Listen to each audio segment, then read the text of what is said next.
The UK government has unveiled sweeping changes to its asylum system. The aim, authorities say, is simple: stop irregular migration. The country is one of the most preferred destinations for illegal migrants, many who risk their lives crossing the English Channel on overloaded boats just to reach its shores. These new measures are expected to have far and wide-reaching effects on UK immigration control. The plan, among other things, cuts long-standing protections for refugees. We will now also remove the 2005 legislation that created a duty to support asylum seekers, reverting to a legal power to do so instead. While we will continue to support those who play by the rules, those who do not, be that through criminality or antisocial behaviour, can have their support removed. The changes also threaten to deny visas to people from countries which have refused to take back irregular migrants deported by the UK. The Interior Ministry has listed Angola, Namibia and the Democratic Republic of Congo as possible first targets. Other nations could also face restrictions, especially those whose citizens file high numbers of asylum claims. Asylum requests in the UK are now at record levels. There were more than 111,000 in the year to June 2025, according to official figures. Yet authorities granted fewer positive responses to asylum applicants last year than they did in 2023. Now they plan to reduce approvals even further. Home Secretary Shabana Mahmood says the new system will discourage channel crossings. The pace and scale of change has destabilised communities. It is making our country a more divided place. There will never be a justification for the violence and racism of a minority. But if we fail to deal with this crisis, we will draw more people down a path that starts with anger and ends in hatred. Under the new rules, refugee status becomes temporary. It will be reviewed every 30 months. Refugees could be sent home once their countries are deemed safe. For an asylum seeker or refugee to get permanent UK residency, they may have to wait for up to 20 years for that to be granted, as opposed to the initial 5 years. Children also could be removed from the country under the new rules. Outside of the most exceptional circumstances, family reunion will not be possible, with a refugee only able to bring family over if they have joined a work and study route and if qualifying tests are met.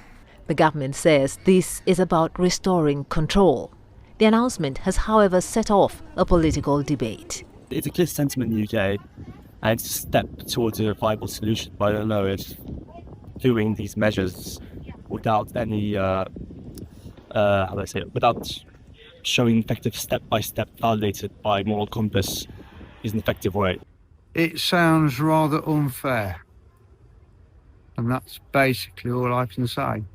The Refugee Council has warned the reforms won't stop dangerous sea crossings. It says refugees who build new lives in the UK should be allowed to stay. Official data shows more than 39,000 people have crossed the sea into the UK on small boats so far this year. By March this year, more than 106,000 asylum seekers relied on British government support just to get by.